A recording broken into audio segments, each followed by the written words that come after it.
गुरुजी गा सकती हूँ? हाँ गाओ। अभी तो थैंक यू गुरुजी। कुछ और लोग ज्वाइन कर लेंगे, तब तक गाइए। हरे कृष्ण। जी जी धन्यवाद गुरुजी। जी जी गाइए।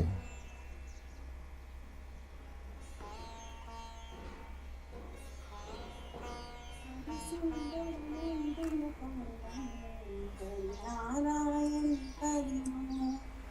हरि सुंदर नंद मुकुंदन हरि नारायण हरि ओम। हरि केशव हरि केशव हरि केशव हरि गोविंद हरि नारायण हरि ओम। हरि सुंदर हरि सुंदर नंद मुकुंदन हरि नारायण हरि बनवारी मुरली धारी गोवर्धन गिरिवर धारी। बनवारी मुरली धारी गोवर्धन गिरिवर धारी। नित नित कर माखन चोरी गोपी मनहारी। नित कर माखन चोरी गोपी मनहारी। हरि सुंदर हरि सुंदर हरि सुंदर नंदन कंदम हरि नारायण हरि ओम। हरि सुंदर नंदन कंदम हरि नारायण हरि ओम। हे मोर मुकुट गिरधारी कान्हा पीतांबर धारी। हे मोर मुकुट गिरधारी कान्हा पीतांबर धारी। गोपियन संग गोपियन संग गोपियन संग रास रचाए मोहन मुरली धारी। गोपियन संग रास रचाए मोहन मुरली धारी। हरि सुंदर हरि सुंदर हरि सुंदर नंदन कंदन नारायण हरि। हरि सुंदर नंदन कंदन हरि नारायण हरि। हरि केशव हरि केशव हरि केशव हरि गोविंदम हरि नारायण हरि ओम। हरि सुंदर नंदन कंदन हरि नारायण हरि ओम। आओ रे गाओ रे गोकुल के प्यारे। आओ रे कान्हा रे रास रचाओ रे। हरि सुंदर नंदन कंदन नारायण हरि ओम। हरि सुंदर नंदन कंदन नारायण हरि ओम। हरि केशव हरि केशव हरि केशव हरि गोविंदम हरि नारायण हरि ओम। हरि सुंदर नंदन हरि नारायण हरि ओम। हरि सुंदर नंदन नारायण हरि ओम। हरि नारायण हरि नारायण हरि। धन्यवाद गुरुजी। बहुत सुंदर गाया आपने। बहुत अच्छी आवाज़ भी है आपकी। आप तो अच्छा गाते हो। इतने दिन से इतने दिन से छिपे हुए थे। ये हरे कृष्णा। बहुत अच्छा लगा। सुप्रभात गुरुजी। सुप्रभात जी सुप्रभात। गुरुजी जी हरे ओम हरे कृष्णा। हमारी भाभी तो बहुत अच्छा गाती है। वही तो मैं कह रहा हूँ, अभी तक इतने दिन हो गए छिपे। मैं तो हाँ ये तो छुपा रुस्तम है। सही बात है। थैंक यू दीदी। अरे वाह रोज सुनाया करो। हाँ। पहली बार गाया गुरुजी मैंने पहले। अच्छा, फिर भी इतना सुंदर गाया है। वाह वाह अच्छा। मजा आ गया गुरुजी। ठीक सुबह है। की शुरुआत बहुत बढ़िया हो गई। हाँ, अब ये हमेशा गाया करेंगी। सब नेक्स्ट टाइम सुमन दीदी गाएंगे। अच्छा। सब नेक्स्ट टाइम सुमन दीदी गाएंगे। ठीक है ठीक है, जिन जिन को आता है वो गाए, क्यों नहीं, बढ़िया है। पिछली बार मम्मी ने गाया ना, हाँ। तो हमको हिम्मत होगी। नहीं नहीं, गाना चाहिए। चलिए शुरू करते हैं। तो भजन भजन हो गया है मंत्र की जगह भगवान का, तो हम शुरू ही करते हैं। थोड़ा बीच में सिग्नल की प्रॉब्लम हो सकती है, क्योंकि थोड़ा मैं एकदम बिल्कुल जंगल में, ये महल है एक कहीं किसी का पुराना, ये वो जगह है, रानी घाटी बोलते हैं इसको। ये यहाँ पे नल एक राजा हुए हैं बहुत पहले, भगवान राम से पहले, उनकी जन्मस्थली है ये। तो बिल्कुल डीप में काफ़ी दूरी पे है ये गुरुदेव का जगह है। यहाँ पे भी एक वो है आश्रम और गौशाला, जहाँ मैं आया हुआ हूँ। चलिए शुरू करते हैं। अभी भगवान पिछले श्लोक में बता रहे थे, एक सेकेंड,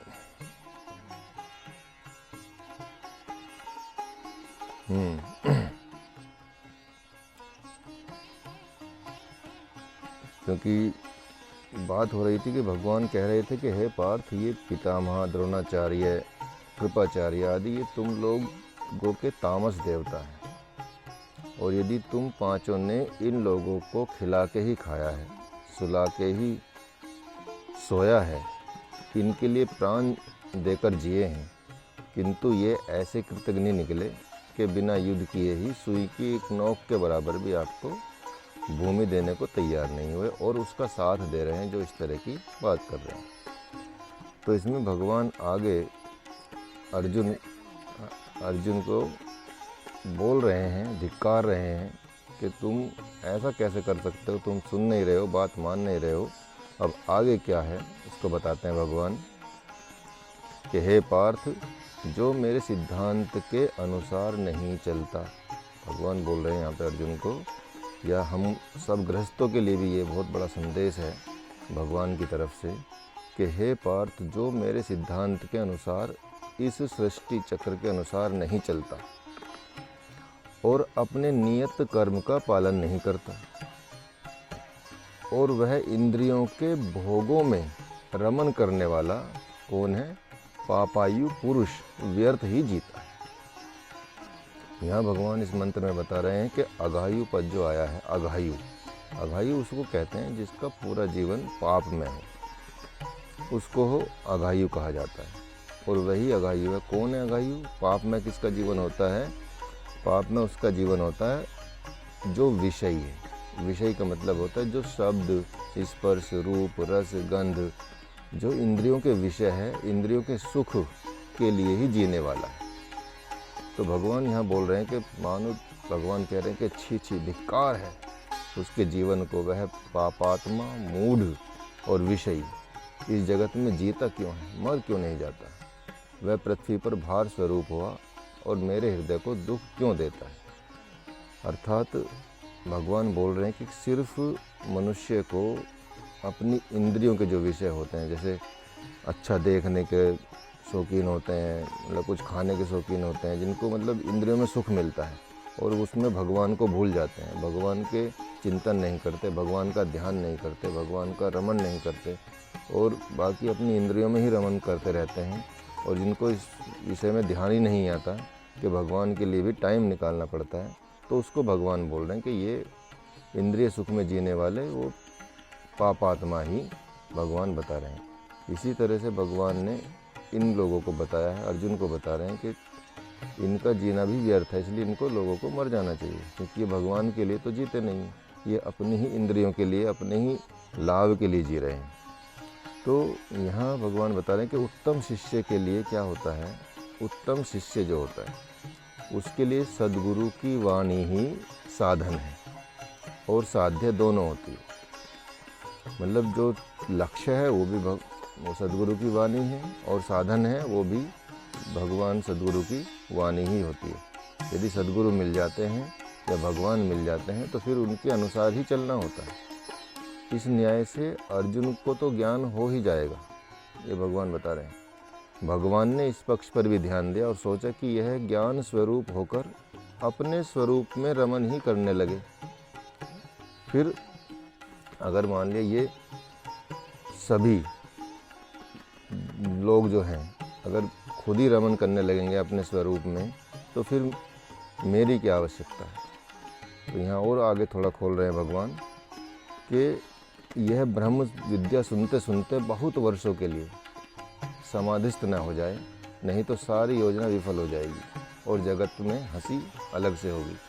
तो भगवान ये सोच रहे हैं कि अर्जुन के बारे में सोच रहे हैं कि ये कहीं ना कहीं ऐसा ना हो जाए कि ये सन्यासी बन जाए और ज्ञान स्वरूप में अपने स्वरूप में स्थित ना हो जाए, तो फिर बहुत गलत हो जाएगा। और इसलिए मैं इसको समाधिस्थ तो नहीं होने दूंगा कम से कम।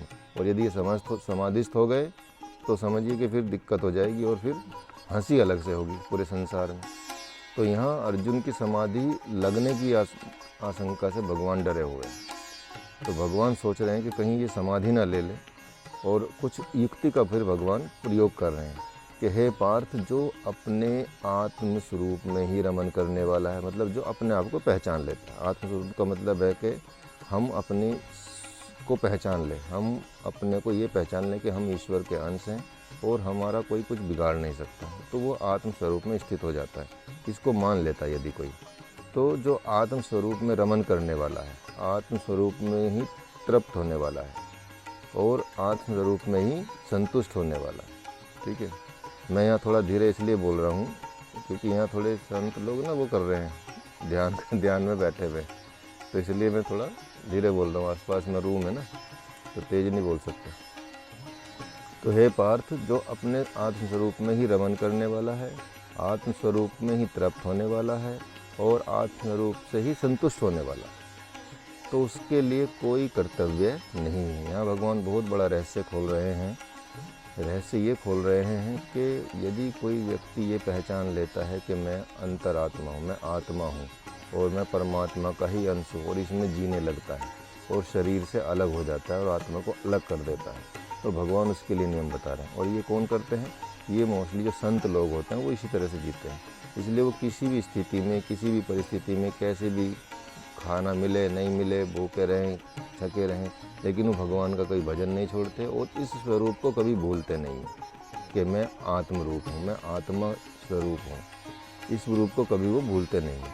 तो उनके लिए भगवान नियम बता रहे हैं कि ये उनके लिए कोई कर्तव्य नहीं होता और उनके लिए कोई वैदिक नियम भी नहीं होते। वैसे महापुरुष का इस मनुष्य लोक में कर्म करे या न करे, इससे कोई उनका लेना देना नहीं।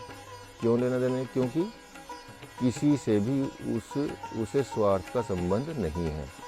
जब मनुष्य अपने आप को शरीर रूपी मानना बंद कर देता है, सिर्फ आत्मा रूपी मानता है, तो आत्मा तो परमात्मा का रूप है, तो वो किसी की चाहना नहीं है उसके जीवन में। अब उसको किसी से स्वार्थ नहीं है, क्योंकि शरीर का संबंध ही स्वार्थ से होता है।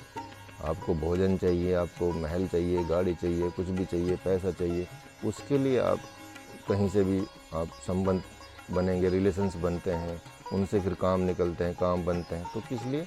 शरीर। आत्मा को इस चीज़ की ज़रूरत नहीं है। तो जो संत लोग होते हैं, जो साधक लोग होते हैं, वो इसमें जीते हैं, वो आत्मस्वरूप होकर जीते हैं। इसलिए भगवान कह रहे कि उनके लिए कोई नियम नहीं है, कोई वैदिक नियम नहीं है, कोई कर्तव्य नहीं है, बस इतना ही मान लेने का मतलब है कि मुझे पा लिया। तो है इसलिए हे पार्थ, तुम आत्मस्वरूप में प्रतिष्ठित होकर अपने नियत कर्म करते रहो, जो तुमको कर्तव्य कर्म है तुम्हारे। क्योंकि अनासक्त हुआ पुरुष कर्मों को करता हुआ भी कर्मों के बंधन में नहीं पड़ता। अर्थात जो अनासक्त हो जाता है, मतलब शरीर से अलग हो जाता है, आत्मस्वरूप हो जाता है और आत्मा को मानने लगता है, अपने अंदर एक आत्मा, परम आत्मा को मानने लगता है, और वो ये सोचता है कि इस आत्मा का कभी नष्ट नहीं हो सकता, इसका कभी विनाश नहीं हो सकता। और इस स्वरूप में यदि वो स्थित हो जाता है और किसी भी चीज़ से उसका अटैचमेंट नहीं रहता, सिर्फ ईश्वर के अलावा, भगवान के अलावा, तो वो व्यक्ति कोई भी कर्म करेगा तो वो कर्मों के बंधन में नहीं पड़ता। इसलिए जो अच्छे साधु संत होते हैं, जो रियल में भगवान के लिए जीते हैं, जो विषयों के लिए नहीं जीते, जो अपने मतलब सिर्फ संपत्ति बनाने में नहीं लगे हुए हैं, वो संत लोग, जो साधु लोग हैं, वो मतलब चाहे वो किसी भी लेवल का हो, छोटा हो बड़ा हो, लेकिन वो कर्म सारे फिर भगवान के होते हैं, उनका कोई कर्म नहीं होता, तो वहाँ से उनके कर्म खत्म होने शुरू हो जाते हैं और वो फिर इसलिए वो उनको परमात्मा मिल जाते हैं, मोक्ष मिल जाता है। तो ये भगवान ने यहाँ बहुत गहरी बात की है कि इतना ही नहीं, गृहस्थ आश्रम में रहने वाले आत्मज्ञान से संपन्न, गृहस्थ आश्रम में भी रहने वाले जो लोग हैं वो आत्मज्ञान से संपन्न हो सकते हैं। भगवान ये बता रहे हैं कि उसके लिए आपको साधु बनने की आवश्यकता नहीं है। ऐसे बहुत सारे गृहस्थ देखे गए हैं जो अपने आत्मस्वरूप में स्थित हो गए हैं, अपना कर्तव्य कर्म करते रहे हैं और अपने आत्मस्वरूप में स्थित हो गए हैं। तो आत्मस्वरूप में हुए जनक आदि, जो जनक का नाम लिया, जनक आदि ज्ञानी अनासक्त होकर, अनासक्त हुए कर्म द्वारा ही परम सिद्धि रूप आत्म तत्व को प्राप्त कर लें। तो इसलिए जो जगत हितार्थ तुमने अपने कर्तव्य कर्म को करना चाहिए। यही नहीं, यह भी तो देखा जाता है कि जैसे श्रेष्ठ पुरुष आचरण करते हैं वैसे ही क्या होता है, सामान्य जन भी आचरण करते हैं, आदर्श बन जाते हैं। चलो आज भी कोई भी, जैसे बहुत सारी सेलिब्रिटीज़ होते हैं, इनसे लोग एडवर्टीजमेंट क्यों कराते हैं, इनसे चाहे वो जहर बिकवा दें, चाहे वो गुटके बिकवाते हों किसी से, चाहे वो मतलब उसकी कोल्ड ड्रिंक की ऐड कराते हों किसी से, तो क्यों करा रहे हैं? क्योंकि उनको लोग, उनके आचरण को लोग फॉलो करते हैं। तो ये भगवान बता रहे हैं कि जो श्रेष्ठ पुरुष होते हैं, वो जो मतलब पॉपुलर पुरुष होते हैं, श्रेष्ठ होते हैं, जिनको भगवान तो वहाँ श्रेष्ठ की बात कर रहे हैं, यहाँ तो खैर अब इतनी वाली बात नहीं है, लेकिन फिर भी जो जिनको लोग फॉलो करते हैं, जिनको आइडल मानते हैं अपना, जिनसे उनका जीवन चलता है, तो ऐसे लोग जो भी आचरण करेंगे वैसा ही आचरण कौन करेंगे? सामान्य पुरुष, सामान्य लोग करेंगे। और वे जो नियम बना देंगे उसी के अनुसार अन्य लोग भी चलने लगेंगे। तो इसलिए लोग, चाहे वो अब्दुल कलाम जी को फॉलो करें, मोदी जी को फॉलो करें, जिनको जो फॉलो करते हैं उनको वो आदर्श होते हैं। वो जैसा उनको फॉलो करते हैं, जैसा वो कर्तव्य कर्म करते हैं, वैसा ही वो अपने जीवन में उतारना चाहते हैं। तो ये भगवान यहाँ बता रहे हैं कि देखो, अगर दूसरे लोग, अगर तुम लोग इस तरह का आचरण करोगे तो तुम्हारे, क्योंकि बहुत लोग मानते हैं तुमको, आदर्श मानते हैं, अर्जुन को ये बता रहे हैं, तुमको आदर्श मानते हैं और आदर्श मान के तुमको लोग फॉलो करने लगेंगे। तो जो नियम तुम यहाँ से स्थापित कर दोगे वही नियम आगे चलेगा। यदि यहाँ कायरता का नियम स्थापित किया तो यहाँ लोग आपको भूल जाएंगे और वो मतलब वो ऐसी जगह पे यदि उनको निर्णय लेना पड़ा तो वो भी भागने की कोशिश करेंगे कि अर्जुन भी भागे तो हम भी भागे। जैसे सुप्रीम कोर्ट में कोई भी केस चलता है और कोई भी निर्णय आता है तो वो क्या बन जाता है? प्रमाण बन जाता है, वो एकदम नियम बन जाता है, कानून में आ जाता है वो। तो फिर दूसरे कोर्ट भी उसके निर्णय को देख के निर्णय लेते हैं, कई बार डिसीजन लेते हैं। तो जो ऊपर वाला कर रहा है, जो बड़ा व्यक्ति करता है, घर में भी आप देखेंगे जो माता पिता करते हैं तो बच्चा भी वही सीखने लगता है, तो करके सीखने लगता है। ये सोचिए। तो हमको अपने आचरण को कैसा रखना चाहिए कि जो हमको फॉलो कर रहे हैं, चाहे हमारे बच्चे हों, बड़े हों, छोटे हों या आस पड़ोस के लोग हों, तो उसमें देखना चाहिए कि हमको किन आचरणों को सर्वश्रेष्ठ मानना चाहिए और किन आचरणों से हमको चलना चाहिए। तो यहाँ प्रभु ने अपनी ब्रह्म विद्या के अंतर्गत महाराज जनक को आदर मान और सम्मान के साथ जगह दी है। भगवान ने बहुत ज़्यादा उनको इज्जत दी है राजा जनक को।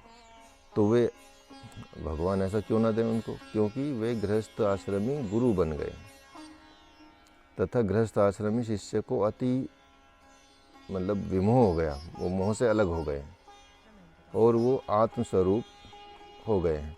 इसलिए भगवान ने उनको, और वहाँ अष्टावक्र जी आके खुद ही मतलब गृहस्थ में आके उन्होंने उनको उपदेश दिया, क्योंकि अष्टावक्र की भी गीता है, उनको भी मोक्ष प्राप्त जो हुआ है वो अष्टावक्र के मतलब ज्ञान से हुआ है। और वो क्योंकि स्वयं में ही एक अपने उसमें स्थापित थे, वो आत्मस्वरूप में स्थापित थे राजा जनक। और भगवान यहाँ एक बहुत बड़ी बात कहने जा रहे हैं कि भगवान तो अर्जुन को यह भी संकेत कर रहे हैं कि तुम्हें आत्मज्ञान के लिए किसी सन्यासी गुरु के पास नहीं जाना पड़ेगा। बाकी सब लोग गए, लेकिन तुम चिंता न करो, महाराज जनक को भी ऐसा ही सद्गुरु मिला था, अष्टावक्र, जिसके गृहस्थ आश्रम में 2 धर्मपत्नियां थीं और जिसने राजा जनक को आत्मज्ञानी बनाकर संन्यास लिया। तो मैं क्या कर रहा हूँ, मैं तुम्हें आत्मज्ञानी बनाकर थोड़े ही समय के उपरांत जगत से संन्यास ले लूँगा। भगवान ये बोल रहे हैं, मैं जगत से अलग हो जाऊँगा।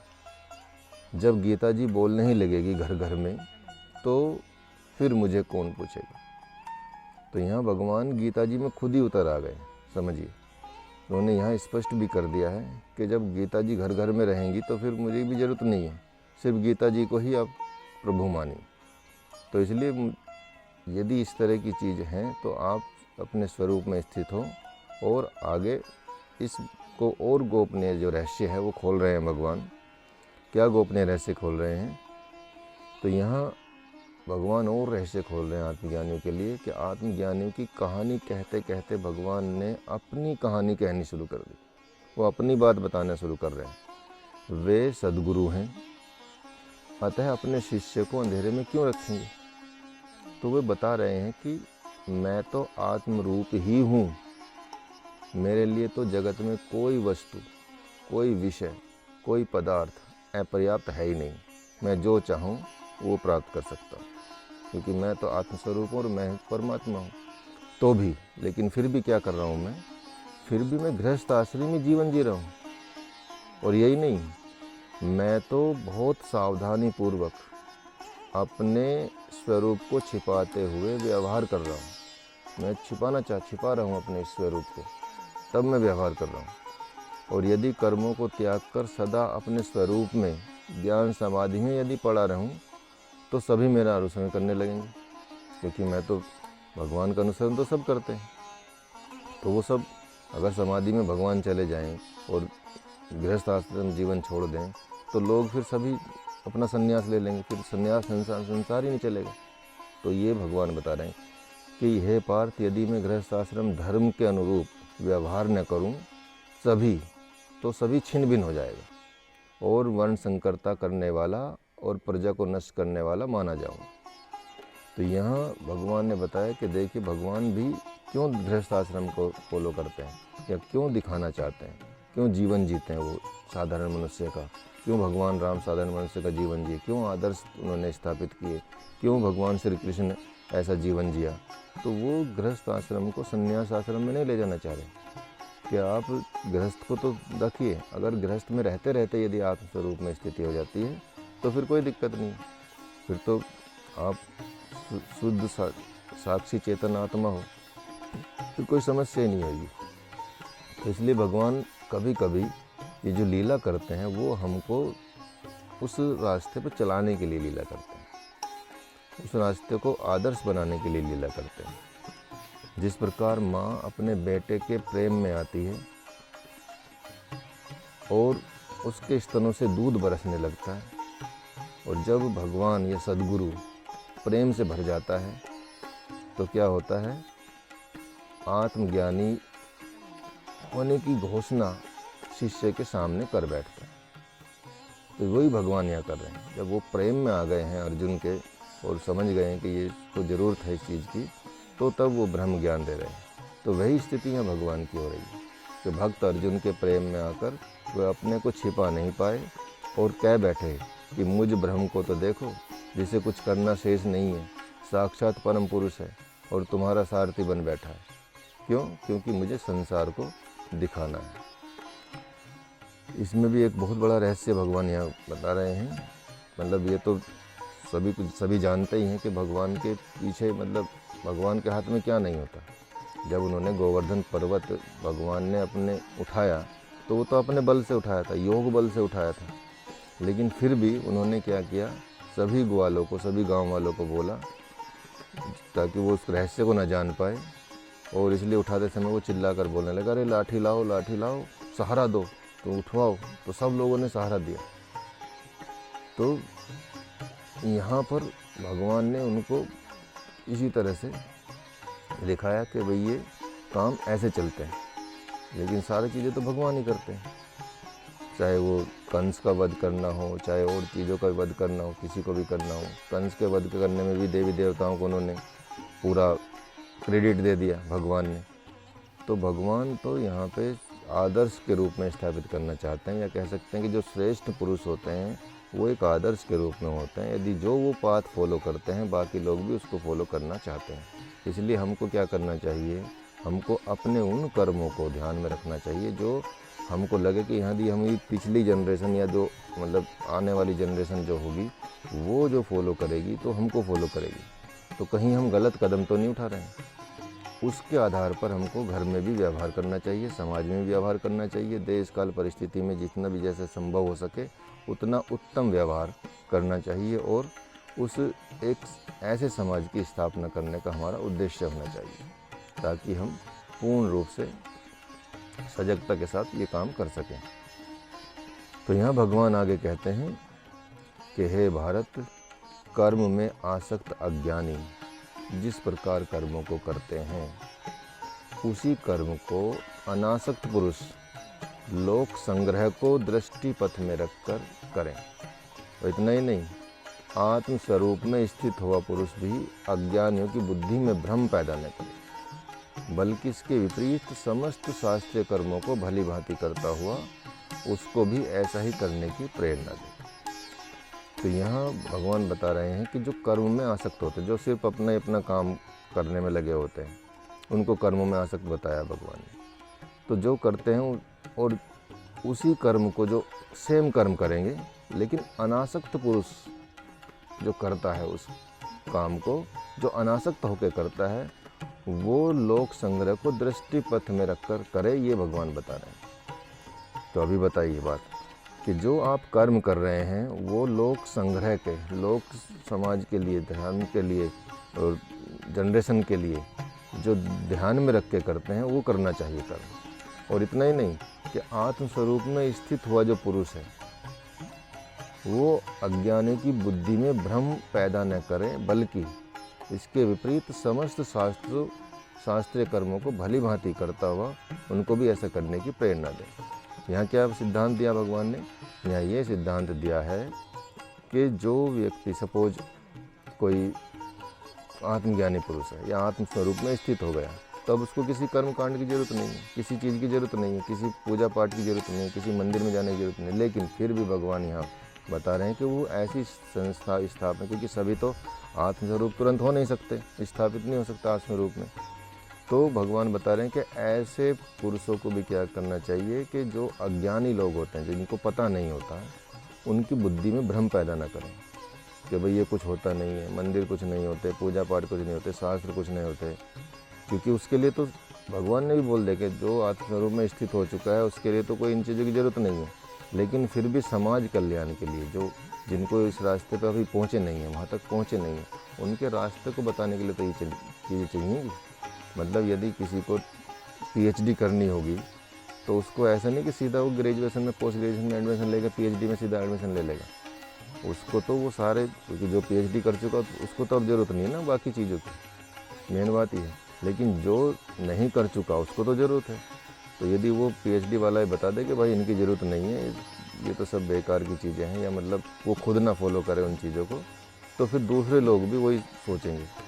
तो इसलिए जो पूजा पाठ है, मंदिरों में जाना है या अपना कर्म कांड कराना, यज्ञ करना है या कोई इस तरह की चीज़ें करनी है, वो या शास्त्र पढ़ने हैं, वो ले जाते भगवान की तरफ ही, वो ले जाएंगे आत्मस्वरूप की तरफ ही। तो इसलिए वो भ्रम पैदा ना करें सन्यासी लोग भी, ये भगवान ने बताया। कह सकते हैं कि जो आत्मस्वरूप में स्थित हैं वो लोग भी इस चीज़ को ध्यान में रखें कि वो इस तरह के भ्रम पैदा ना कर दें कहीं। तो वो भगवान ने यहाँ बताया। इसलिए जितने भी लोग होते हैं, गुरु होते हैं, सदगुरु होते हैं, वो मना नहीं करते पूजा पाठ के लिए और किस के लिए। वो आपको हो सकता है आपका कल्याण हो जाए, लेकिन दूसरों के कल्याण के लिए उन चीज़ों की आवश्यकता होती है, जब तक वहाँ तक नहीं पहुँचते। तो ये भगवान ने यहाँ पे रहस्य खोले हैं बड़े बड़े। तो यथार्थ ब्रह्म तत्व को जानते हुए भी दूसरों को क्यों न बताएं। तो भगवान यहाँ इसका विस्तार कर रहे हैं कि हे पार्थ, संपूर्ण कर्म तो प्रकृति के गुणों द्वारा ही किए जाते हैं। जितने भी कर्म कर रहे हैं, हो रहे हैं, वो प्रकृति के गुणों की, आपकी जो भी प्रकृति होगी उसके अनुसार ही आपके कर्म होने चाहिए। कि हे पार्थ, संपूर्ण कर्म तो प्रकृति के गुणों के द्वारा ही किए जाते हैं, किंतु जो मोहित चित्त वाले मूर्ख और अहंकारी हैं और अपने आप को बोलते कि मैं कर रहा हूँ, मैं करता हूँ, ऐसा मानते रहते हैं, ठीक इसके विपरीत है महाबाहो, कर्म और तत्व विभाग को जो आत्मज्ञानी जानता है वह संपूर्ण गुण ही गुणों में बरत रहे हैं ऐसा समझता हुआ कर्मों में आसक्त नहीं होता। भगवान यह बता रहे हैं कि जो हमारे कर्म होते हैं, जो भी हम कर्म करते हैं, वो कर्म क्या होते हैं? वो कर्म सारे प्रकृति के गुणों से, रजस गुण होता है, रजस तामस गुण होता है, सात्विक गुण होता है। जिस प्रकृति के हम पुरुष रहते हैं, जिस प्रकृति को हम करते रहते हैं, जिस प्रकृति में हम स्थापित रहते हैं, उसी के गुणों के द्वारा प्रकृति कर्म कराती रहती है। लेकिन इसी में कई लोग अपने में कह सकते हैं मोहित हो जाते हैं, अपने अंदर ही रहते हैं और ये सोचते हैं कि ये मैं कर रहा हूँ और ऐसा मानते हैं। ठीक इसके विपरीत जो बता रहे हैं, जो आत्मज्ञानी है, ये जानता है कि ये तो गुण है और गुणों में बरत रहे हैं, मतलब गुण अपना काम कर रहे हैं। मैं कुछ नहीं कर रहा, मैं तो आत्मस्वरूप आत्मा हूँ, तो मैं तो कुछ कर ही नहीं सकता। तो इसलिए वो अनासक्त रहता है, वो कभी भी किसी चीज़ में आसक्त नहीं होता, किसी भी चीज़ में स्थापित नहीं होता और सीधा वो भगवान के नियत कर्म को करता रहता है। इसलिए उसके कर्मों का कभी किसी चीज़ पे दोष नहीं लगता, मतलब उसके कर्म इकट्ठे नहीं होते, उसके कर्म जनरेट नहीं होते। तो यहाँ भगवान मानो कह रहे हैं कि हे पार्थ, प्रकृति के द्वारा होते हुए कर्मों में मूर्ख ही अपने को कर्ता मान लेते हैं। जो प्रकृति कर्म कर रही है, प्रकृति का काम हो रहा है, क्योंकि आपकी शरीर भी प्रकृति का ही देन है, ये भी प्रकृति है। इसके अंदर तो एक सूक्ष्म रूप से चेतन आत्मा विराजमान है, लेकिन ये सारा प्रकृति का ही है। मन, बुद्धि, अहंकार, चित्त, इंद्रियां, पंचेंद्रियां, पंच महाभूत, ये सब प्रकृति का अंश है। तन मात्राएं, ये सब क्या है? प्रकृति का ही अंश है, ये सब प्रकृति है। तो ये तो कर्म करेंगी, लेकिन इन कर्मों को यदि कोई अपना मान लेता है तो एक तो मूर्ख व्यक्ति है वो, कि ये मैं कर रहा हूँ। तो यहाँ भगवान बता रहे हैं कि ये धृतराष्ट्र जो है, ये भी अशुद्ध प्रकृति है। उस प्रकृति से उत्पन्न होने वाला अशुद्ध अहंकार ही दुर्योधन है, अहंकार रूपी दुर्योधन है। और इस अशुद्ध अहंकार से उत्पन्न होने वाली अशुद्ध बुद्धि ही पितामह भीष्म है। द्रोणाचार्य ही अशुद्ध मन है। शकुनी एवं कर्ण, ये दोनों ही अशुद्ध आंखें हैं, क्योंकि शकुनी की आंखों से देखता था अर्जुन या कर्ण की आंखों से देखता था। तो यहाँ एक विशेषण दिए गए हैं, मतलब यहाँ इनको कैसे उपमा दी गई है इनको। तो कृपाचार्य और अश्वत्थामा, ये दोनों अशुद्ध कान हैं। अशुद्ध लोभ ही इनकी अर्थात धृतराष्ट्र की जीव है और इनके पक्ष की सारी सेना ही इनका अशुद्ध शरीर है। युद्ध की चाहना ही कर्तापना है, ये युद्ध की चाहना है, वही कर्तापना है कि ये खुद ही चाह रहे हैं युद्ध। इस प्रकार तुम इस युद्ध के कर्ता कहाँ हो गए? युद्ध तो ये चाह रहे हैं, तुम तो युद्ध नहीं चाह रहे हो, तो युद्ध के कर्ता तो ये हैं। अतः स्वजन वध से होने वाला जो महापाप है उन्हें ही लगेगा, तुम्हें नहीं लगेगा, क्योंकि युद्ध ये लोग चाहते हैं, तुम नहीं। इसके लिए इनके द्वारा यह तो वह कहानी हो रही है कि आ बैल मुझे मार, तो अब मारो और अब देर ना करो। तो यहाँ भगवान ने बिल्कुल ही उनको जो उसके कर्म हैं अर्जुन के, वो एकदम उनको हटा दिया है कि तुम चिंता ना करो, इसमें तुम्हारा कोई दोष नहीं लगेगा और तुमने तो युद्ध चाहा ही नहीं है। ये युद्ध तो सब ये अशुद्ध प्रकृति के लोग हैं जो अपने आप को मान रहे हैं कि ये मैं कर रहा हूँ, और ये सारी चीज़ें तो उन्हीं के द्वारा हो रही हैं, तुम तो इसमें बिल्कुल भी इन्वॉल्व नहीं। तो ये तो यही बात है कि भाई आ बैल मुझे मार। तो भगवान ये बोले कि अब देर क्यों कर रहे हो, अब मारो इनको, ये खुद ही बोल रहे हैं कि मारो और तुम पीछे हट रहे हो, तो ये कर्तव्य तुम्हारा सही नहीं है। तो ये भगवान ने यहाँ पे रहस्य खोला है। अब यहाँ आगे बता रहे हैं भगवान यह बता रहे हैं कि प्रकृति के गुणों से अत्यंत मोहित हुए, जो प्रकृति के गुणों से बहुत मोहित हो जाते हैं, अपने में रहते हैं, तो इन प्रकृति के गुणों में ही आसक्त मूर्ख जो व्यक्ति है, अज्ञानियों को प्रकृति के रहस्यों को जानने वाला तत्ववेत्ता विचलित न करे, बल्कि स्वयं प्रकृति के गुणों से अनासक्त हुआ जो आध्यात्मिक चित्त द्वारा संपूर्ण कर्मों को आशा रहित, ममता रहित और संताप रहित होकर करना चाहिए। तो यहाँ इतना बड़ी बात बता रहे हैं कि जो हमारे जो कर्म होते हैं, हम जो कुछ भी कर रहे हैं, वो प्रकृति के गुणों से मोहित होकर करते रहते हैं। कभी भी हम उसमें अपने आत्मस्वरूप में स्थित नहीं होते, इसलिए हम कभी अनासक्त नहीं हो सकते। अनासक्त का मतलब होता है डिटैचमेंट। डिटैचमेंट का मतलब गृहस्थ में ये नहीं होता कि आप सब कुछ छोड़ के चल दें। डिटैचमेंट का मतलब ये होता है कि सब कुछ है आपके पास, लेकिन फिर भी आपकी उसमें आसक्ति नहीं है, आपका उसमें अटैचमेंट नहीं है। तो कर्म करने की तो बात की गई है भगवान के द्वारा, ठीक है, लेकिन कर्म अनासक्त कर्म की बात की गई, आसक्त वाले कर्म की बात नहीं की गई। तो आसक्ति नहीं होनी चाहिए हमको किसी भी चीज़ में, अपनी चीज़ में। तो यहाँ भगवान इन मंत्रों के द्वारा भगवान ने गुण और कर्म के विभाग को अच्छी प्रकार जो जानते हैं उनको स्पष्ट किया है। जो गुण और कर्म के विभाग को अच्छी प्रकार जानने वाले तत्ववेत्ता को स्पष्ट कह दिया है कि वे अज्ञानियों के उद्धार के चक्कर में न पड़ें, बल्कि स्वयं अपने गुणकृत कर्मों को, प्रारब्ध को, अपने इष्ट को समर्पित करते चले जाएं। जब भी कोई चीज़ आप ऐसा सपना देखें, कोई कर्म कर रहे हैं, तो पहले से ही बताया क्योंकि ये तो कर्म योग चल रहा है, ये जो चैप्टर है ये कर्म योग का चैप्टर है। तो इस कर्म योग के बारे में भगवान बता रहे हैं कि अपने कर्मों को ये ना सोचें कि ये मैं कर रहा हूँ, या ये तो सिर्फ ये सोचें कि ये तो प्रकृति के अनुसार होते रहते हैं, इसमें आपका कुछ नहीं है। लेकिन यदि आप आत्मस्वरूप में स्थित होकर ये कर्म करते भी हैं, तब भी आपको इन कर्मों के फलों का, इन प्रारब्ध का आपको जो भी फल मिलेगा वो आप समर्पित करते जाइए भगवान को, कि भगवान ये जो मैंने कर्म किया है इसका आप ध्यान रखें और इसको मैं आपको समर्पित करना चाहता हूँ। तो अपने भगवान को समर्पित करते हुए ममता, आसक्ति, शोक, संताप इनको नियमित करते रहें। तो वे एकमात्र प्रारब्ध के स्वरूप को जानकर पूरा जान लिया मैंने, ऐसा न सोचें। कभी पूरा कोई जानता नहीं, क्योंकि आध्यात्मिक यात्रा जो है बड़ी लंबी होती है। जब तक वह पूरी न हो जाए, जब तक प्रारब्धों से जो आपके कर्म होते हैं, यहाँ तक कि शरीर से पूरी तरह अनासक्त न हो जाए, तब तक दूसरों के उद्धार की चिंता न करें। इसका मतलब है कि पहले अपना उद्धार करना अति आवश्यक। अपना उद्धार मतलब आध्यात्मिक उद्धार करना। तो यदि आप आध्यात्मिक रूप से हो सकता है कई बार थोड़ा सा ज्ञान आ जाए आपको, तो आप बस मतलब सब कुछ छोड़ के बस आप सब लोगों को मतलब भ्रम में डाल रहे हैं और पूरा ज्ञान वो देना शुरू कर दें, तो वो वाली बात होनी नहीं चाहिए। तो अपनी तरक्की को कभी रोकना नहीं चाहिए, अपनी प्रोग्रेस को कभी रोकना नहीं चाहिए।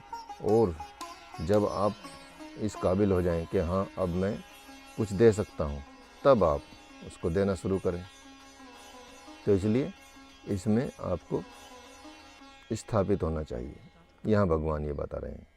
भगवान ने बताया कि निराशीर निर्ममो भूत्वा युद्धस्व विगत ज्वर। एक संकेत प्रभु यह भी दे रहे हैं कि सद्गुरु की आज्ञा तभी पालन कर सकते हैं जब आपकी ममता जगत में किसी से भी नहीं होगी, बल्कि सद्गुरु के वचनों में और उसकी आज्ञा में होगी। तो यहाँ भगवान बता रहे हैं कि जो व्यक्ति इस संसार में, इस जगत में, यदि उसकी मोह, ममता या उसका अटैचमेंट जितना ज़्यादा अगर संसार जगत में होगा, तो फिर गुरु की आज्ञा का पालन मुश्किल हो जाता है। गुरु की आज्ञा का पालन तभी होगा जब आप इस जगत से थोड़ा डिटैच होना शुरू हो जाओगे और प्रभु का और भगवान का और गुरु का, सद्गुरु की आज्ञा का पालन होना शुरू हो जाएगा। दूसरी बात कि जब सद्गुरु से किसी प्रकार की भौतिक कामना नहीं होगी, कि गुरु के पास इसलिए नहीं जा रहे कि हमको भगवान इतनी संपत्ति दे दे, इतनी बड़ी फैक्ट्री लगवा दे, या सद्गुरु ये आशीर्वाद दे दें। यदि किसी लालच में जाओगे आप, तो भी आप स्थित नहीं हो। तो ये भौतिक कामना होगी। तीसरी बात, सद्गुरु के अनुसार चलने में भी प्रारंभ में भौतिक हानि हो सकती है, लेकिन तो भी आपको शोक संताप नहीं करना। यदि ऐसी स्थिति होकर आप उसकी आज्ञा में कर्म करते हैं, तो इसीलिए प्रभु बोल रहे हैं कि तत्व ज्ञानियों की बात ही क्या, बल्कि जो अभी जिज्ञासु है ही नहीं, फिर भी स्वाभाविक रूप से सद्गुरु की सेवा, शुश्रूषा प्रेम और श्रद्धापूर्वक करता है तथा उन्हीं की आज्ञा अनुसार जगत में व्यवहार करता है, तो भी तत्ववेत्ता होकर कालांतर में आत्मशक्ति से संपन्न होकर संपूर्ण कर्म बंध से मुक्त हो जाता। तो यहाँ कर्म योग का और रहस्य भगवान ने खोला। कितना बड़ा रहस्य खोला है कि जो तत्वज्ञानी की तो बात उनकी तो बात छोड़ दो, वो तो खैर उनको तो मिल ही जाता है सब कुछ, वो तो कर्म योग में स्थित होते हैं क्योंकि वो तो अटैचमेंट उनका रहता नहीं।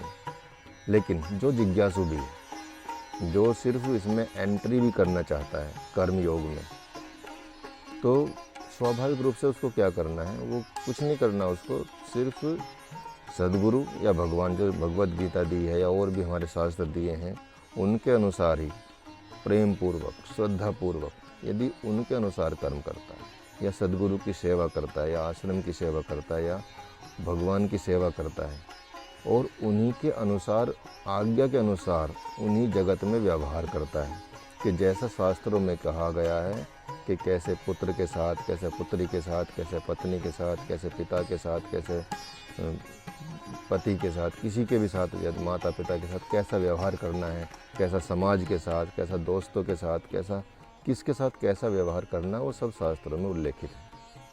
यदि उसके अनुसार जो भगवान के द्वारा बताए गए कर्म हैं उनको करता है तो चाहे वो आत्मस्वरूप में स्थित हो या ना हो, चाहे वो तत्वज्ञानी हो ना हो, लेकिन फिर भी भगवान उसको अपने संपूर्ण कर्मों से बंधन से मुक्त कर देता है। ये कर्म योग भगवान यहाँ बता रहे हैं। तो आत्मशक्ति से क्या तात्पर्य है कि यही कि शरीर और संसार से अनासक्ति ही आत्मशक्ति है। शरीर और संसार से अनासक्त होना, डिटैच होना ही आत्मशक्ति है। कर्म सब करोगे लेकिन उससे डिटैच होकर करोगे। ऐसा नहीं कि शरीर से मतलब संन्यास ले लिया तो आप बस नहाना धोना छोड़ दिया और आपने अपने इसको मतलब केयर करनी छोड़ दी, योग करना छोड़ दिया कि शरीर से क्यों अटैचमेंट रहा। क्योंकि ये साधन तो यही है, इनसे डिटैच होने की तो भगवान प्रैक्टिस कराते हैं। तो इन साधनों को अच्छा रखना है लेकिन इनमें इतना अटैच नहीं हो जाना है कि इसके खोने से आपको दुख होने लगे, इसके जाने से आपको दुख होने लगे और रोने लगे कि अब मेरे बाद मेरा बच्चों का क्या होगा, ये संसार का क्या होगा, काम चलेगा नहीं चलेगा। सब बड़े बड़े जिनसे पूरी दुनिया चलती थी, जिनसे बड़े बड़े राज्य चलते थे, वो नहीं रहे तो क्या दुनिया नहीं चल रही? चलती है, सब चलता है। लेकिन यदि आप एक अच्छा वो दे के चले जाएं, अच्छी एक कह सकते हैं कि दिशा दे के चले जाएं, तो फिर इससे बढ़िया क्या बात है। फिर तो जीवन भर सब लोग आपको याद करते हैं। लेकिन आप तभी कर्मयोग में स्थापित हो पाएंगे जब इन चीज़ों से सिर्फ शरीर और संसार, आत्मशक्ति की बात बता रहे हैं, शरीर और संसार से अनासक्ति ही आत्मशक्ति है। तो ये 12वें अध्याय में भगवान ने इसको जिक्र किया है। वैसे तो अष्ट अद्वेष्टा सर्वभूतानाम मतलब 13 से 19 श्लोक तक तो जितना भी किया है भगवान ने वो सब आध्यात्मिक गुण और आत्मशक्ति के बारे में बताया गया। तो भगवान नारायण ने यहाँ सद्गुरु के अनुसार चलने का, व्यवहार करने का फल भी बता दिया। जो मनमाना करना बंद कर दिया है, मनमाना खाना पीना, सोना, जागना, पढ़ना, लिखना, कुछ भी जप करना, योग करना, जो मन से अपने आप ही जो कर रहे हैं बंद कर दिया है, तो इन संपूर्ण कर्मों को जैसे राजा जनक गुरुजी से पूछ पूछ कर करते थे, वैसे ही पूछ पूछ कर जो करता है तो वह भले ही तत्ववेत्ता ना हो, वो भले ही आत्मज्ञानी ना हो, लेकिन बाद में वो प्रारब्धों के जाल से, पाश से मुक्त हो ही जाएगा। मतलब कुछ नहीं करना है, गुरु मिल गए, सद्गुरु मिल गए तो कुछ भी काम करना हो उनसे आज्ञा ले लीजिए, कहीं जाना आना हो उनसे आज्ञा ले लीजिए, उनकी आज्ञा में स्थापित हो जाइए। तो पहली बात तो कोई आपका कुछ बिगाड़ नहीं पाएगा। क्यों? क्योंकि आप गुरु के घेरे में आ गए, आप सद्गुरु के घेरे में आ गए, भगवान के घेरे में। जिनको सद्गुरु नहीं मिलता वो भगवान को गुरु मनाएं, भगवान को पूछ के जाएं, हर काम भगवान को पूछ के करें, बता के करें, कि भगवान ये कर्म है, आप ज़रा संभाल लेना, ये वहाँ जाना आप ज़रा संभाल लेना। तो ये सारा चीज़ें क्या हैं, ये भगवान के कर्म, भगवान के अनुसार जीना हो जाता है, व्यवहार करना हो जाता है, सदगुरु के अनुसार व्यवहार करना। तो यहाँ क्या इतनी बात बताई है भगवान ने, देखो हर चीज़ के बारे में बताया है कि कहाँ कहाँ भगवान को आपको याद करना, खाने में मनमाना खाना नहीं खाना, पीना, जो भगवान ने दिया है बताया है, सोना जागना, कितना सोना कितना जागना, कितना पढ़ना, कितना जप करना, कितना तप करना, कितना योग करना है, उनको यदि अपना मनमाना करके बंद करके भगवान के अनुसार चलना शुरू कर दें तो भगवान ने ये बता दिया कि वो चाहे तत्ववेत्ता ना हो, चाहे वो ज्ञानी ना हो, चाहे वो इतना विद्वान ना हो, चाहे वो सन्यासी ना हो, लेकिन फिर भी साधारण मनुष्य भी को भी प्रारब्धों के पास से मुक्ति मिल जाती है, उसको भी मोक्ष मिल जाता है। तो इस मंत्र में भगवान ने कर्म जो प्रारब्ध को बंधन कह दिया है, बंधन कहा है, क्योंकि इन्हीं कर्मों की वजह से बंधन बनता है। कर्म करते जाओगे और भगवान को समर्पित नहीं करोगे तो आप हर योनि में भटकते जाओगे, कभी कुछ बनोगे, कभी कुछ बनोगे, 84 लाख योनियाँ हैं, वही भटकना चलता रहेगा। क्यों? क्योंकि आप कर्मों के बंधन में, प्रारब्ध के बंधन में बंध रहे हो। क्यों बंध रहे हो? क्योंकि वो आप सोच रहे हो कि मैं कर रहा हूँ, कोई नहीं कर सकता। वो सिर्फ यदि सोचे कि ये प्रभु की इच्छा है, और यदि जो कर भी रहे हैं तो वो प्रभु की अनुसार कीजिए, उनसे पूछ के कीजिए, सदगुरु से पूछ के कीजिए। तो यहाँ मंत्र में भगवान ने ये बोल रहे हैं कि भगवान ने कर्म और प्रारब्ध के को बंधन कहा है, जिसका पूर्व में उल्लेख किया जा चुका है। तो उनका कहना है कि निष्काम कर्म से सकाम कर्म के बंधन को तोड़ा जाता है। जो निष्काम कर्म है, निष्काम कर्म से सकाम कर्म के बंधन को, एक ही कर्म है, कर्म एक ही है, लेकिन एक ही कर्म को यदि आप विचारधारा बदल दें, एक में निष्कामता आ जाए, एक में सकामता आ जाए। यदि आप ये सोच के चलें कि ठीक है भाई, ये मैं कर्म कर रहा हूँ, या मुझे कहीं जाना है, या यदि मुझे किसी डील के लिए सपोज जाना है, कहीं भी जाना है किसी भी तरीके से, तो क्या होगा, आप उसमें उसके फल में आसक्ति ना रखें, लेकिन भगवान को समर्पित करके जाएं कि भगवान आप संभाल लेना, जो भी होगा आपके होना, तो जो भी होगा तो होगा ही होगा। तो उसमें यदि आपकी आसक्ति नहीं रहेगी तो आपके कर्मों के बंधन में नहीं पड़ पाएंगे, क्योंकि अब आपका वो काम नहीं रहा, अब वो काम भगवान का हो गया। अब भगवान उसको अपने हिसाब से हैंडल करेंगे। फिर आप अपना दिमाग नहीं लगाइएगा ज़्यादा, आपके जो कर्म है उतना कीजिएगा, लेकिन सारा कर्म भगवान को समर्पित करते हैं। तो यही बात है कि निष्काम कर्म से सकाम कर्म के बंधन को तोड़ा जाता है। जो सकाम कर्म के बंधन हैं वो निष्कामता से तोड़ दिए जाते हैं। यदि आप कोई आसक्त होकर कोई कर्म करते हैं, उसी कर्म को अनासक्त होकर कीजिए, सेम काम करना लेकिन अनासक्त होकर करना, और भगवान को समर्पित करके करना है, सदगुरु को समर्पित करके करना है। तो वहीं ये कर्म आपका निष्काम हो जाएगा, सेम ही कर्म निष्काम हो जाता है। तो यहाँ प्रभु बता रहे हैं, भगवान बता रहे हैं कि अपने स्वरूप में स्थित होकर निष्काम कर्म के घेरे से स्वतः ही छूट जाता है, स्वयं ही छूट जाता है। मतलब उसको फिर ज़्यादा योग तप बल की ज़रूरत नहीं पड़ती। भगवान ने कह दिया, इतनी ज़्यादा तपस्या यज्ञ वगैरह फिर कोई ज़रूरत नहीं पड़ेगी। तो प्रभु ने यहाँ एक विलक्षण बात कही है कि सकाम कर्म को छोड़ना पड़ता है, जबकि निष्काम कर्म कालांतर में अपने आप ही अपने को छोड़ देता है। तो सकाम कर्म को छोड़ना पड़ता है, मतलब जो भी आसक्त होकर जो कर्म करना पड़ता है उसको तो पहले मतलब ये छोड़ोगे, लेकिन जो निष्काम रहता है वो तो छोड़ा भाई आपने, समझो। तो कालांतर में वो आदत भी आपको पड़ जाएगी कि हाँ यार, ये तो फिर हर चीज़ में आप भगवान को ही साक्षी मान के हर कर्म करोगे, हर चीज़ करोगे। तो यहाँ एक श्लोक में ये शब्द आया कि मई सर्वाणी कर्माणी। अभी देखेंगे कितनी बढ़िया बात यहाँ आएगी, अभी भगवान के द्वारा बताई गई बहुत ही महत्वपूर्ण बात आएगी, मई सर्वाणी कर्माणी। तो अतः भगवान से हर रोज़, देखो कितनी गहरी बात है जो आपको जीवन में उतारनी चाहिए, हमको सबको जीवन में उतारनी चाहिए कि भगवान से हर रोज़ सोते समय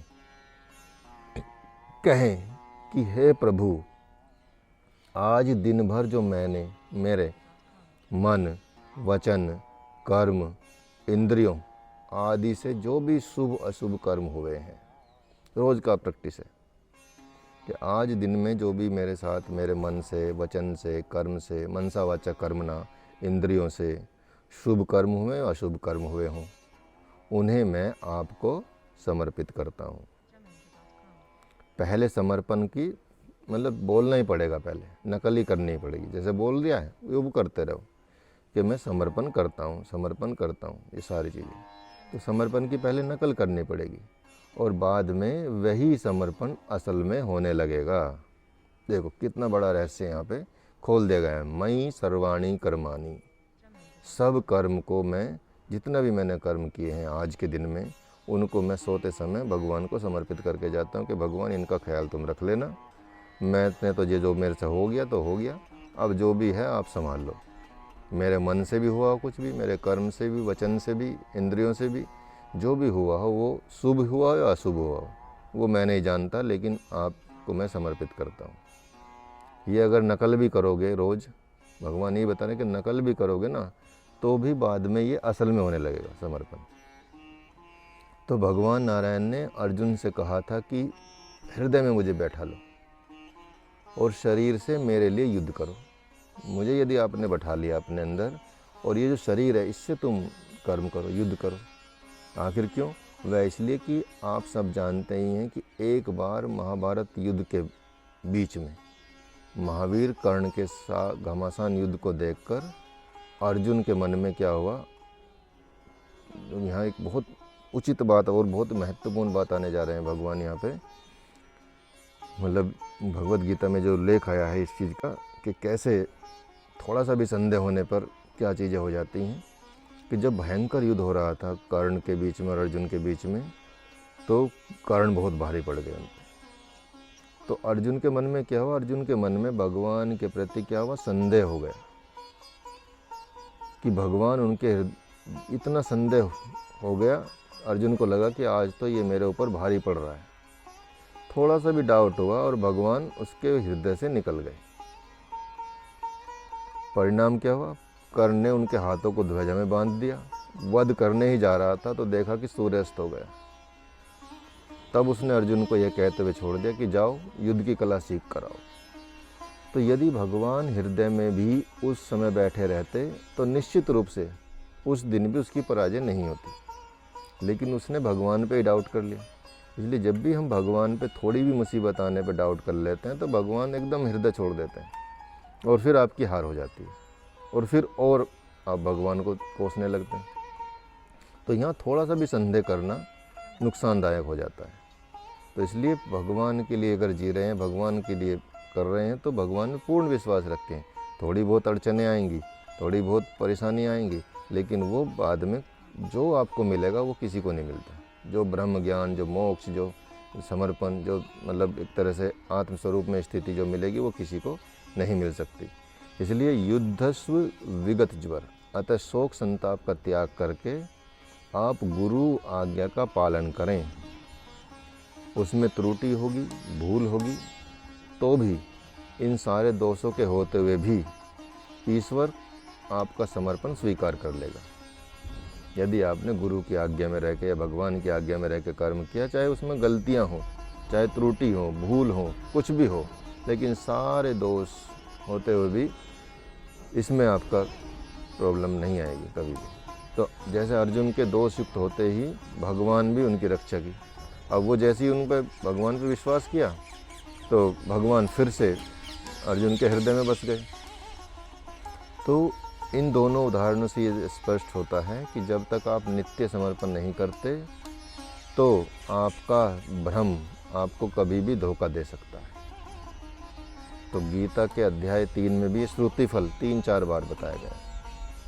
तो इसलिए पुनः भगवान सावधान कर रहे हैं।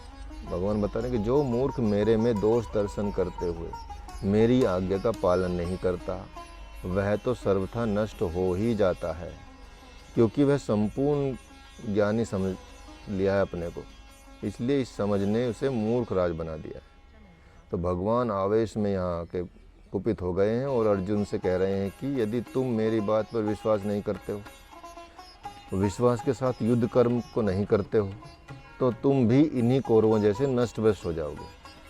भगवान श्री राम ने जब सुग्रीव के लिए लक्ष्मण से कहा था, जे ही सायक मारा मैं बाली, ते ही सर हतो मूड कहीं काली। कि लक्ष्मण जाओ उस कृतघ्नि सुग्रीव से कह दो कि राम ने जिस बाण से बाली को मारा था उसी बाण को निकाल लिया है तुम्हारा वध करने के लिए। जिस वाणी से संत वरदान देता है उसी वाणी से वह शाप भी दे देता है। यही कहानी यहाँ भी हो रही है कि हे परंतप, भगवान बोल रहे थे उसको, हे परंतप, हे गुडाकेश, हे जितेंद्रिय, हे कौन्ते, हे महाबाहो, इतनी तारीफ भगवान ने की है। लेकिन भगवान ने अब उसकी मूर्खता को देख के अर्जुन की कि मतलब उसको भगवान को बोलने लगे हैं कि विमूढ़ आत्मा कहने लगे हैं और भगवान उनको डरा रहे हैं, धमका रहे हैं। सच ही कहा है कि भय बिनु होत न प्रीति, होय न प्रीति। तो महाराज ने मतलब यहाँ पे देखा कि भगवान मतलब गुरुदेव भगवान ने भी कई बार अपने शिष्यों में देखा है कि भाई महाराज जो हमारे गुरुदेव हैं उन्होंने कई बार देखा एक दो शिष्यों को कि एक संत को अपने शिष्य को मधुरता से डांटते हुए देखा भगवान गुरुदेव ने। क्या देखा कि उस शिष्य ने उनकी घोर निंदा प्रारंभ कर दी। सोचिए, मतलब भगवान की निंदा करने का या गुरुदेव की निंदा करने का या गुरु की निंदा करने का क्या मतलब बता रहे हैं रहस्य। जब उन्होंने सुना कि ये मेरी निंदा कर रहा है तो संत ने बुलाया और बोला उसको कि तरबूज से चाकू पर वार करो तो तरबूज ही कटेगा, न कि चाकू। तो तुम्हारे द्वारा निंदा करने से मेरा क्या बिगड़ेगा? 2-4 दिन के लिए मेरा व्यवहार गया, लेकिन तुम्हारा तो अध्यात्म ही चला गया। जो तुमने अभी तक अध्यात्म कमाया था वही खत्म ही हो जाएगा तुम्हारा। इसलिए सद्गुरु की आज्ञा का पालन उसे भ्रम समझ कर करें तो अति उत्तम है और प्रारब्ध बलवान हो जाता है। जब आपकी आध्यात्मिक श्रद्धा बिखरती है, इसलिए आप सभी जब जान गए हैं कि आप सबको क्या करना है, तो फिर अन्य चीज़ें क्यों करनी है। जब सब चीज़ें भगवान ने, गुरुदेव ने, सबने बता दिया यहाँ पे कि क्या करना है आपको, तो फिर आगे की चीज़ों में क्यों इस तरह की चीज़ें करते हैं। तो सिर्फ वही कर्म करें जो भगवान ने, गुरु ने, सद्गुरु ने बताया है, तो उस पर आप तो थोड़ा ध्यान दें। तो यहाँ ये आपका आज 8 बज गए हैं, तो यहाँ इसको समाप्त करते हैं। थोड़ा यहाँ हल्का बोलना पड़ा है क्योंकि यहाँ थोड़ा साधक रहते हैं, संत रहते हैं और ये बहुत बढ़िया महल है, पुराना है बहुत, वैसा 400 साल पुराना है और इसलिए यहाँ थोड़ी सी। तो कल का ये रहेगा कि कल मेरी ट्रैवल रहेगी, मुझे कल वापस दिल्ली आना है, तो कल की क्लास पोस्टपोन करनी पड़ेगी। इसको या तो बीच में किसी दिन ले लेंगे और शाम के टाइम, या फिर सैटरडे में या संडे में 2 घंटे की कर लेंगे, देख लेंगे, ठीक है। तो कल की क्लास नहीं होगी, तो आप रखिएगा, मैं मैसेज भी कर दूंगा ग्रुप में। तो किसी दिन शाम को ले सकते हैं, आप बताइए किसी को कोई ऐतराज़ तो नहीं, जैसे मान लिया 8 बजे से 9 बजे ले लें, बताइए। 8 से 9 ले सकते हैं, शाम को ले सकते हैं ना। तो फिर तो मैं मंडे ही ले लूँगा, है ना, मंडे ही रात को ले लेंगे 8 से 9। मुझे लग रहा है सब फ्री रहेंगे उस टाइम पे भी, तो 1 घंटा ले लेंगे इस क्लास को। तो संडे वाली मंडे हो जाएगी, फिर इस वीक टलेगी नहीं, है ना। तो ये अध्याय भी पूरा हो जाएगा क्योंकि 33-32 श्लोक इसमें हो चुके हैं, इसमें 42-43 श्लोक ही हैं, या देख लेंगे कितने हैं। तो वो ये भी हो जाएगा और नया चैप्टर भी, अध्याय भी शुरू कर सकते हैं, ठीक है। तो इसी में करके फिर इसका रिवीजन भी करना होता है। तो ये हो जाएगा मतलब कल परसों मंडे में। तो 8 बजे से 9 बजे शाम को विचार कर लेंगे इसका, मैं मैसेज कर दूंगा जैसे ही बनेगा। चलिए, धन्यवाद। सीधे बैठ जाइए, मंत्र पढ़ेंगे, गायत्री मंत्र बोल देंगे सब लोग। Close your eyes. ओम भूर्भुवस्वः तत्सवितुर्वरेण्यं भर्गो देवस्य धीमहि धियो यो नः प्रचोदयात्। ओम शांति शांति शांति। Relax, gently open your eyes. Hare Krishna, नमस्ते, सभी का दिन शुभ हो। हरे कृष्णा जी, हरे कृष्णा, हरे कृष्णा जी।